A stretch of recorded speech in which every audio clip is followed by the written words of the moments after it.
Well, hi, how you do, everyone? Anthony Fantano here, internet's busiest music nerd, and it is time for a review of the new Knocked Loose album, A Different Shade of Blue. This is the sophomore full-length album of Louisville metalcore act Knocked Loose. I first heard of the group back in 2016 through their debut record, Laugh Tracks, and for me it was a pretty interesting release given that it was celebrating an era of metalcore music that I was very familiar with. Given that I have grown up in New England, the scene was going full throttle at the time, with Hatebreed making waves and Converge touring through the area periodically, as well as the New York scene going absolutely insane. It was quite the time for heavy, visceral music, and Laugh Tracks rages like the trend never died out. So while I did enjoy that this project was taking me back to a time that was like comfort food for me, I didn't really find it all that memorable or all that distinct from what it was so obviously inspired by. It just didn't stick out to me, even though I could see people enjoying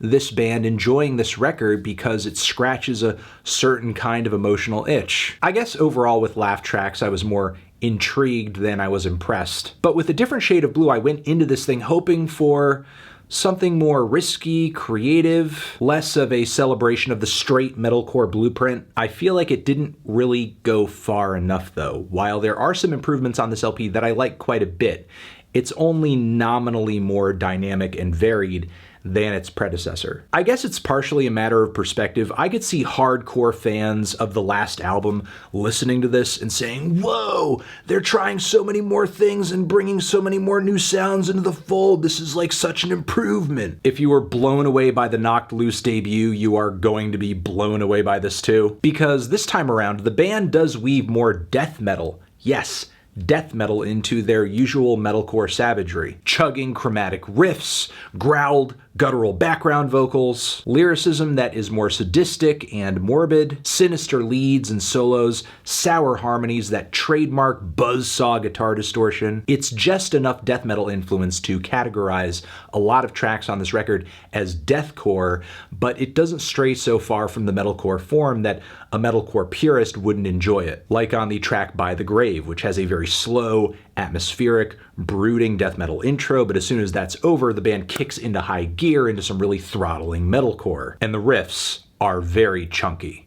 Chunky riffs. There's also the occasional passage on here where the guitars are a bit more harmonious, not as distorted or as aggressive. The vocals get very shouty and dramatic. It is definitely a play right out of the Screamo playbook. So Knocked Loose is definitely breaking their metalcore sound up a bit this time around. And the production is noticeably heavier on this one too. So while I do like that the band is bringing more variety to this LP, some more atmospheric or melodic passages like the start of Misguided Sun, or the ethereal ambient-ish drone at the finish of And Still I Wander South, I still have a major issue on here with the writing, which most of the time is painfully basic and almost uninspired. Now, often that is the prerogative of this style of music.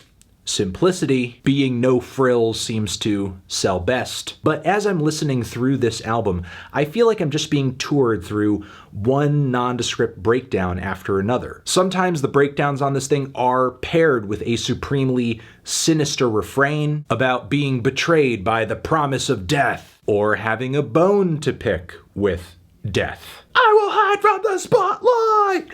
I will stay in the dark! Sometimes there are some pretty demented guitar parts that they throw over these breakdowns too that makes them somewhat stand out. Like the final moments of the song Trapped in the Grasp of a Memory, the guitar feedback or very high-pitched guitars over the breakdown. In those spots, it sounds like a Xerox machine going haywire. So yes, I am noticing the extra detail and the extra effort the band is putting in on this record, and it is appreciated. It surely elevates this album above just being meat and potatoes metalcore. But for me, it only brought this record to a somewhat mild state of enjoyability. It didn't really put it over the edge for me. Because again, the writing, I do like some of the death metal woven into this record, but a lot of these riffs, a lot of these breakdowns are monotonous, are tedious, are one-dimensional, are very basic and plain and average for the genre. Some of them are so savage and enraged and loud that they do manage to stand out, yes, but it is rarely the shape or the composition of the riffs that actually makes them memorable. While I don't mind the rage and I don't mind the aggression, obviously those are positive aspects to a metalcore record, I wish that the writing here was more interesting. I wish it gave you more to chew over, or I wish it was distinct in so that every breakdown didn't almost feel the same. Now, don't get me wrong, there's not really anything on this record outside of some very mind-numbing that's actually that bad. There's nothing here that is truly awful, and there are some legitimately standout tracks too. The energy generally on this album is exciting, the production is great, the execution is nearly flawless. I just wish what the band was executing was more interesting. I'm feeling a strong 6 to a light 7 on this one. Transition, have you given this album a listen? Did you love it? Did you hate it? What would you rate it? You're the best, you're the best. What should I review next? Hit the like if you like. Please subscribe and please don't cry. Hit the bell as well. Over here next to my head is another video that you can check out. Hit that up or the link to subscribe to the channel. Anthony Fantano, knocked loose forever.